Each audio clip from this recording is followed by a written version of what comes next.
Hi, it's Eva Cartman, and you're listening to the Dream Big podcast show, the place to go to learn, laugh, and grow.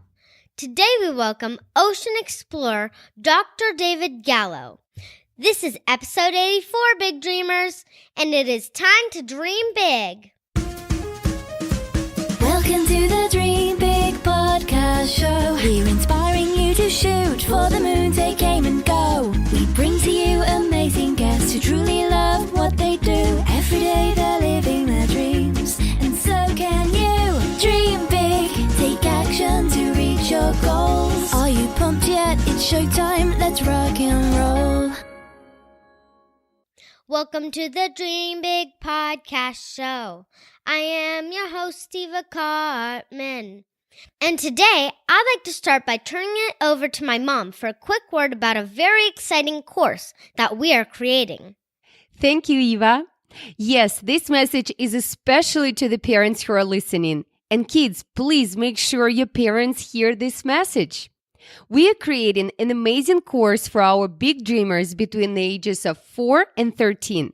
The course will include materials taught by Eva about key personal development principles, such as developing self-confidence, practicing gratitude, implementing the productivity strategies your children need to learn to turn their big dreams into the reality. We also get asked by all our friends and family and even members of our audience about our top parenting tips, as everyone is so impressed with what Eva is accomplishing with the podcast. If you would like to receive our initial set of these online course materials that we're developing, then please go to dreambigpodcast.com/survey. That's dreambigpodcast.com/survey to fill out a short survey. For the first 100 people only, we will be sharing the initial lessons we have developed, which includes engaging video lessons as well as accompanying worksheets. We are going to be over-delivering in a huge way on this course. I can't even put into words how excited we are because we truly believe it will be a game changer for our young big dreamers.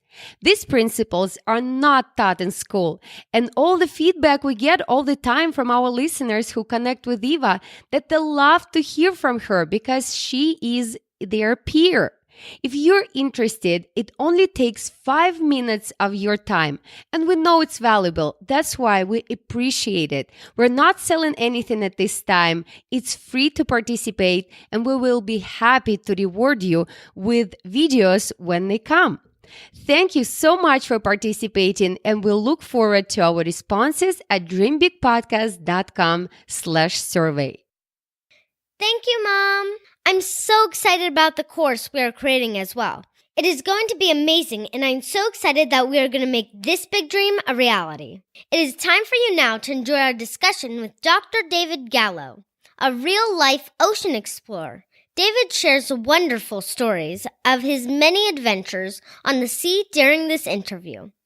And we're sure you'll love learning more about our astonishing oceans. As always, we have show notes at dreambigpodcast.com/84, where we will include links to everything we discuss in the interview. Without further ado, here's our interview with David. Let's roll the tape. Hi, David. Hi, Eva. How are you? Good. How are you? I'm great. I'm looking forward to our chat. Me too. I know that you are a pioneer in ocean exploration, and we're going to talk about your exciting career today. Okay. We're really happy to have you on our call, David, and we watched many of your videos. My favorite one was your TED Talk, and we loved watching octopus, right? The octopus, Yeah. the famous octopus that made me famous, yes. I'm curious, when did you first fall in love with the ocean? Well, I was in love with curiosity and always exploring as a child. I grew up a long way from the ocean in the middle of New York State on the Finger Lakes. So I did some exploring of lakes as a child, but it wasn't really until later in life, maybe I was 20-something, before I started to get interested in the ocean. Also, we've heard this time and again now from our guests. They first get into it a little bit, and then later on in life, they decide they actually want to do it. Yes, we have amazing guests like Oz Perlman, Chris Hadfield, right? Chris Hadfield dreamed about being an astronaut. And again, we hear from David right now about his fascination of the ocean, and we're going to learn more about it today. Yeah, I was actually wondering, we usually hear that the ocean covers 70% of the Earth. How much of that ocean have you explored? Well, we've only explored a very little bit. You're absolutely right. Most of the planet, when you look at it in space, from a spaceship, it's mostly blue, and that's ocean. And today, we've only really explored very little, maybe 5 or 10% at the very most. Most of this planet's unexplored. Wow. And it's actually is really amazing to think about. The ocean covers most of our planet, and we've only explored such a tiny part of it. And That's right. From the talks I've seen you do, and the stuff you've discovered so far is absolutely fascinating. Well, I'm glad you think so. I think so, too.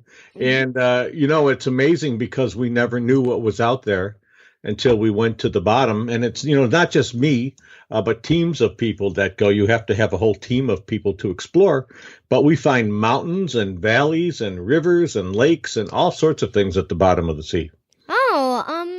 How do you find lakes at the bottom of the sea? Isn't that bizarre? Well, sometimes water is salty and sometimes it's not so salty.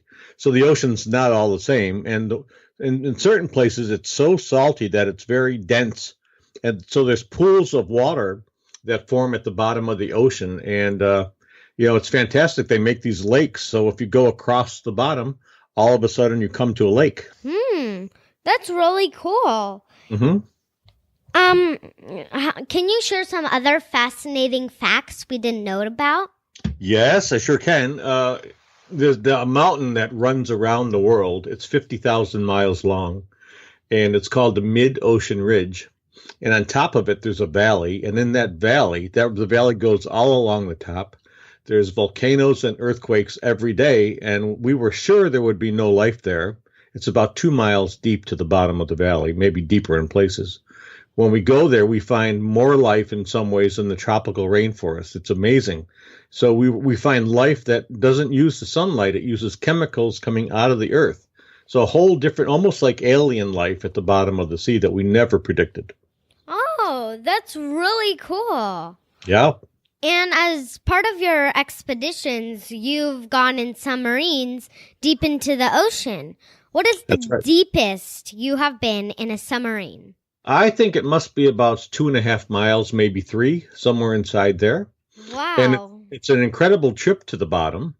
It's because you start at the surface where the water is very clear and blue, and then slowly it gets darker and deeper as you go. It gets bluer and bluer. Then all of a sudden, for 2 hours, it takes 2.5 hours to get to the bottom. For 2 hours, it's just positively pitch black. You can't see your hand in front of your face if it was outside the sub. So it's an amazing world that you go in. Wow, that's really cool.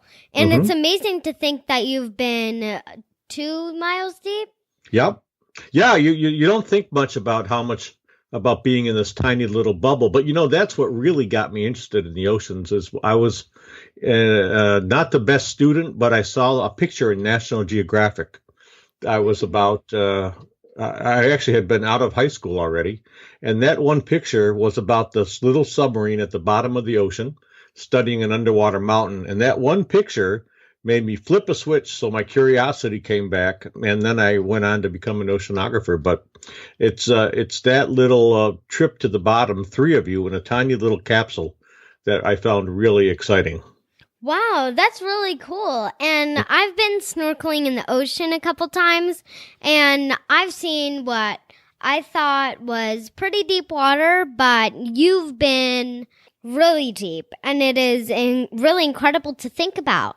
I was wondering, what are some things that you've found on the surface of the ocean? That's a great question because, one of the things we're finding out is that we're learning a lot every time we go. In fact, my TED Talk you can see an octopus. That's in fairly shallow water, but it's my friend and colleague Roger Hanlon that was studying that octopus as he camouflages himself. And we never saw that before until we went and looked for it. So even in shallow water, we're learning things. But I think we're learning about how important the oceans are. They're not only exciting to explore, but it's important that we understand them. That's really cool. And for big dreamers out there, we will definitely include links to David's videos. I love that video, and as David mentioned before, David, is it true that it made you famous? Because it's so hard to think that some ocean animal like octopus can be so smart and camouflage, and not only by color, but by texture, the size, the shape. It's mesmerizing. And it's really cool what other things you've seen at the surface of the water, because in your video, you've also found these creatures, and they can change colors to white. They're kind of reddish color to white when they're fighting. Yep. Animals always try to camouflage them. Well, they want to stay hidden so they don't get eaten.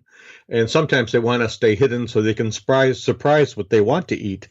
So they've learned how to use color and texture and shape.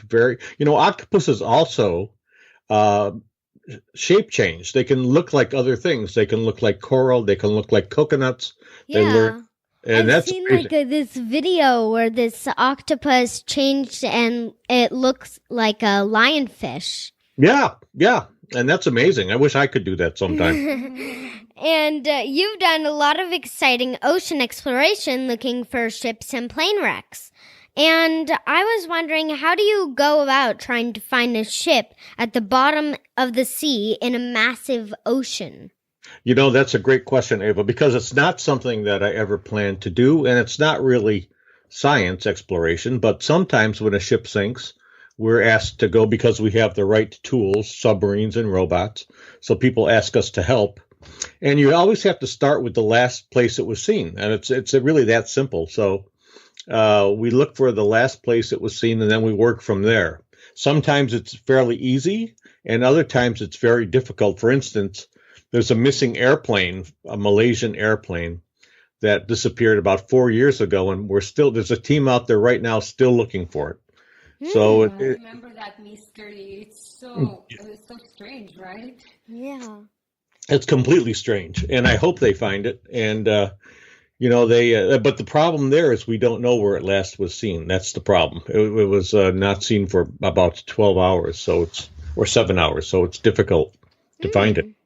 And you led an expedition to get footage of the famous Titanic shipwreck with the latest technology. And for those in our audience who are not familiar with the story of the Titanic, can you briefly share the importance of that historic ship and what you have been able to uncover through your expeditions? Sure, that's very kind of you. In fact, I'm working on that right now. We're planning to go back again, and not many people know that, but I'm telling you and all the big dreamers that we're planning right now to go back. The Titanic, back in 1912, in the early 1900s, so last century, early part of the last century, that was the way to go from Europe to the United States or North America, back and forth. There were no airlines, so you went by boat. And sometimes the boats were very simple, and sometimes they were elaborate. And Titanic was one of the biggest, most incredibly elaborate ships ever made. So it had first class, second class, third class. And it was really made to be luxury at sea. And on its very first voyage, some people thought it would be unsinkable, but on its very first voyage in 1912, April 14th, about almost all the way across the Atlantic Ocean, it was going from Europe to North America, it hit an iceberg near Newfoundland, Canada. And within about 2 hours, it sank to the bottom in about 2 miles of water. And with it, only about 500 people survived. So many people died that night. So it was horrible. And there were survivors. But we've been trying to understand more about Titanic and tell the story of Titanic because people get very interested in it, about who was on board, what did they do, And then when we go there, we find bits of the plates and the pottery and the lights and the artwork that was on Titanic. So it's a very interesting from the story point of view. Yeah, it's interesting. It's not like nowadays we have technology, selfies, we document every step we make, right? Yeah. In 1912 there was nothing, and I know. That's a very good point. I hadn't thought of that. You're absolutely right.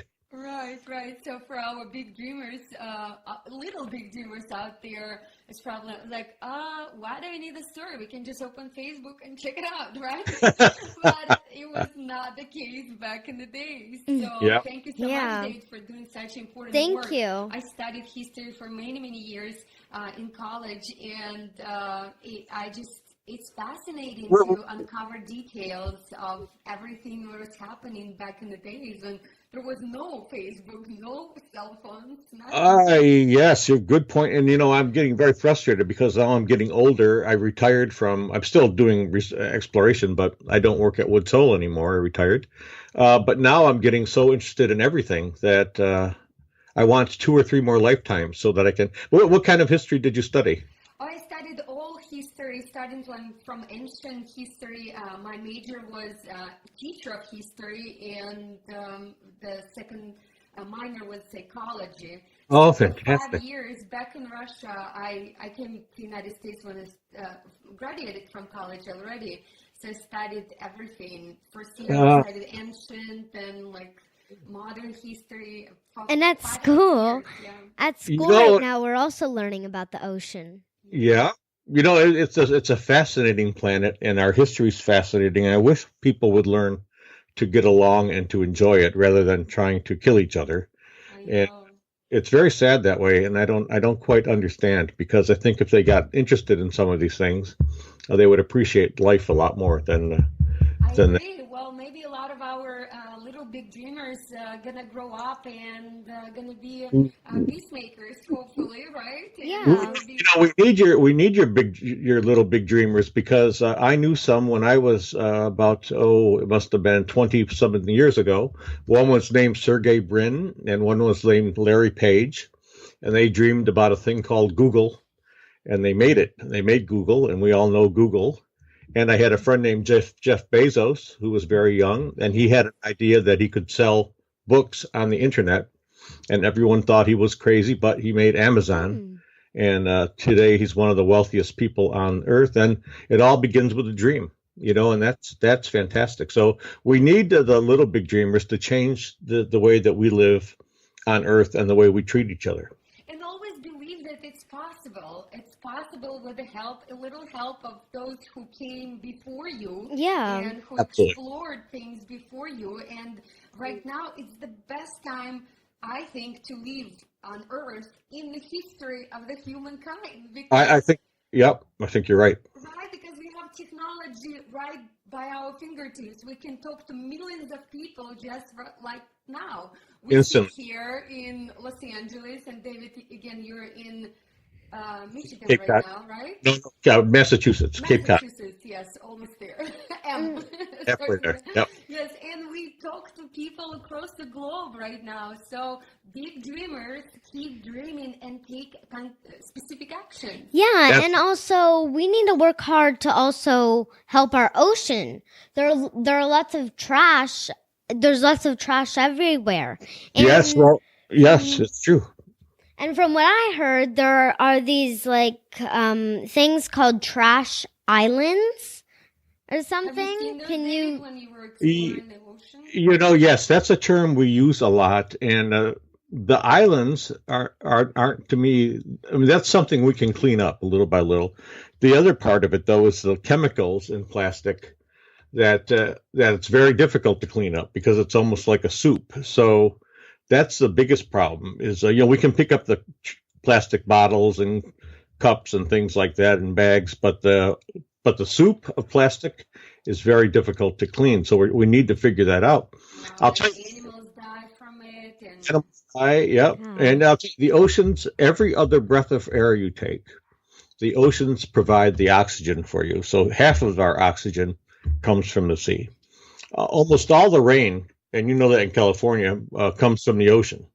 Almost No matter whether you're in California or in Kansas or in Africa or China, it's the ocean that brings that rain to you. So it's the food we eat, it's the water we drink, it's the air we breathe.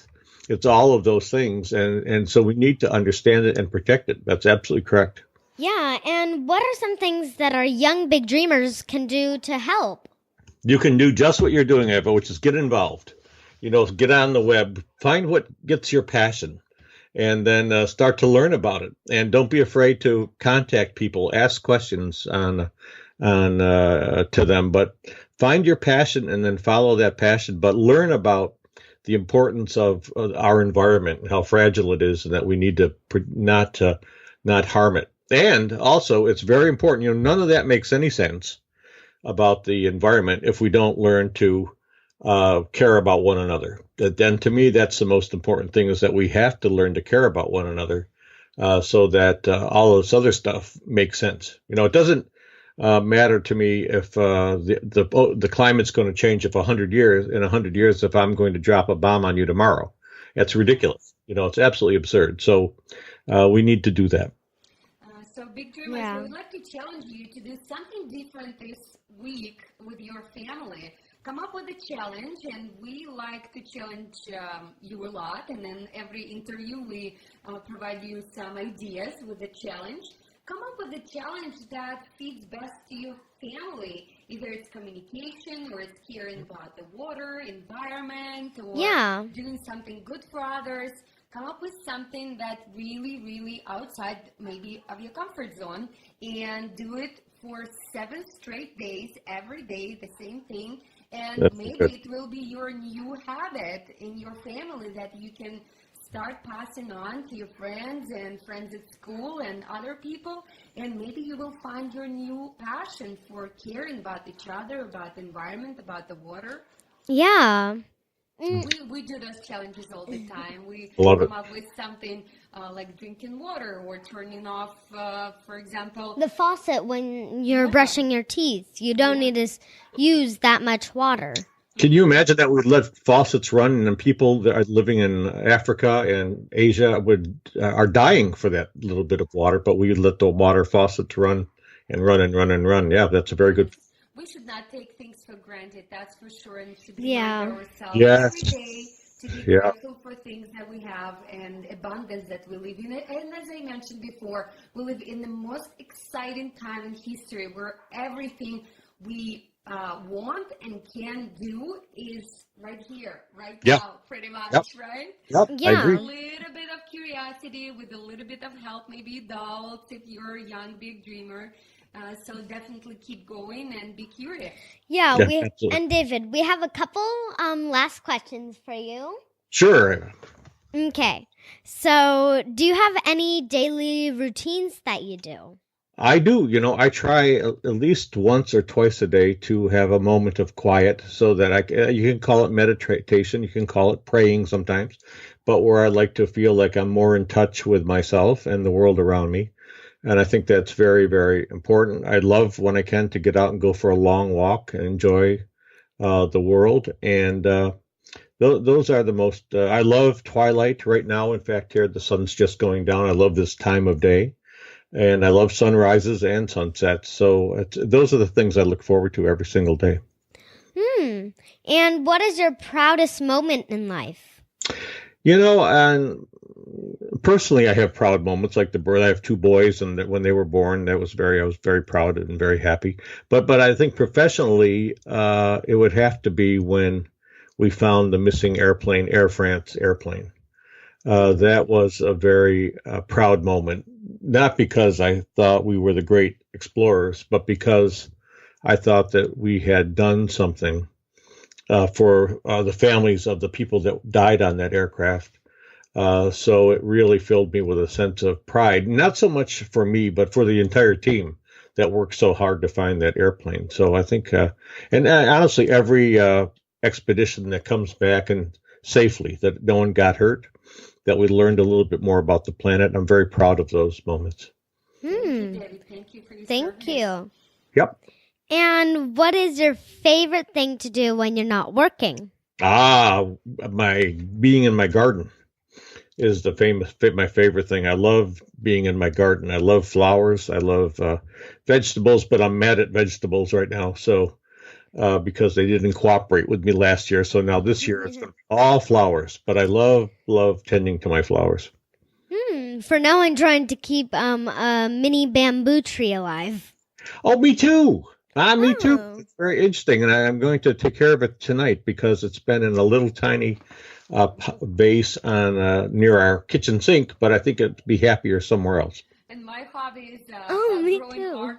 orchids. You know, when orchids die, Yeah. a lot of people throw them away. And I discovered, I don't know, I just didn't care. I was like, okay, the flower died. It stayed for like 3-4 months. And I put them on in the kitchen at the light. It's not. My dad thinks it's useless. Dad thinks it's useless, but I have about 10 of them, and they bloom twice a year. Or Again, no. they grow again, and that's my proudest moment. I was like, oh you- my God, look you- at this. And then my dad was like, no, they're not going to grow again. Guess what? I've got one of those too, and now you just made me very happy because it was a gift, and I and didn't water it, and it died, and I was about to throw it out, but now I'm going to put it. I'll give it one more chance. Yes, and I give you a little tip on the tip for our big dreamers. If you don't put water, but put just once a week 2 ice cubes in it, it's gonna be just fine. Just don't put it on direct light, like a Okay. nice maybe. What's it called? Shady? Like not shady. Kitchen enough- light? Yeah, not the Kitchen counter? Yeah, like a kitchen counter, but our kitchen counter over like by the window. That's what I was gonna say. Yes, like where they grow in the rainforest or the jungles. I've seen Yes. in Panama. You see them, and they're really at the bottom of. Try that and cut the old stem because it's gonna grow the new one, and once it starts growing, it's gonna grow pretty fast. All right, Yeah, just put the. I'll send you before and after. Thank you. I will. We'll see if it works. If you go back in time and talk to her 10-year-old self, what is your best advice? Oh, that's a good one because when I was 10, I was a very bad student, and my teachers told me that, and that really hurt quite a bit. And I would try to give myself more encouragement to follow the things that I wanted to not be so moved by other people's opinions. But you know, when you're at that age and adults are telling you things, you tend to listen to them. But I would just tell myself, go for it. You know, because at the time, though, I had a dream to be an astronaut when I was 10. And but that's what I would do. I would tell my 10-year-old self to, you know so much stuff. And because I was out every night with my telescope and I built model rockets, just go for it. You know, that's. Yeah. Well, we are so happy that you found another passion. It's like exploring the unknown, right? The Yeah, space yeah. was unknown, so you found your exploration to unknown, and definitely bringing the knowledge to us. And Mhm. we're grateful for that. Yeah, and So, David, you have already made many of your dreams a reality. But if you look back, if you look at yourself today, what is your big dream for the future? Oh, for me, I just want to do. When I retired, I promised I would take the time to let the younger people explore, and I was going to take the time to just think about what I had the privilege to do, and all that I saw, because I like the big picture. I don't like the little details, although I remember all the details, but I'd like the big story, and I promised myself I would do that. Maybe write a book. Yeah, I've been thinking about that, but I don't want to write a science book, and I don't want to because I don't think I want to write from me. You know, I never thought of myself as a Nobel Prize winning scientist. I've got a lot of awards, but I like just the things the way they are, and life, in very simple terms. And so I wanted to write a book about all of so very simple terms, not big scientific words, so that What people. are some of the awards that we missed and didn't mention? Yeah. in this podcast? Oh, I got from the Explorers Club, the Lowell Thomas Award. I got oh dear, from another. I can email it to you. Well, that's And we will include for our big dreamers because For our little big dreamers, it's Yeah, we'll include all your videos and all the stuff you did in Okay. the links. So, Okay. for our very last question, where can our audience find out more about you? Well, I think you're doing it right now. If you do all that, you're the best place because I don't have a website yet. I'm working on it. And I think that's the best place, or just to search my name on the web. Gallo plus Oceans will bring up all sorts of videos and things like that. But I am working on a website, and hopefully it'll be done before summer. Awesome. And we will include that in our show notes as well. Yeah. And for now, Big Dreamers, just remember that dreambigpodcast.com is the best place to find all information about David and our other guests. Yeah. And definitely the videos that we talked about and that famous octopus. Yeah. Yes. And we will love. You have to see that video. It's so fascinating. yeah, and big dreamers, always remember to dream big And of course, take action. Thank to you, reach David, your so goals. much. Thank you. You're very welcome. I really enjoyed it. Thank you. That was so much fun chatting with David and learning more about our majestic oceans and how important it is that we protect them. Be sure to check out our show notes at dreambigpodcast.com/84 for links to everything we discussed in the episode. Also, as my mom mentioned, we currently have a limited time offer for the first 100 people who fill out our survey at dreambigpodcast.com/survey. My parents and I are having so much fun designing and creating this course, and we really would love to get your feedback so we can make sure we create something that will truly make an impact. On a separate note, if you would like one of our customized Dream Big journals, customized with your face and name as an astronaut, then go to dreambigpodcast.com/journal to claim your free journal while supplies are still available. Thank you so much for tuning in. This is Eva Cartman reminding you that you have unlimited potential. Your dreams are not optional, you need to make them essential. So take massive action to turn those big dreams into reality. Live with passion, the way life is meant to be. I'll see you in the next episode. Bye!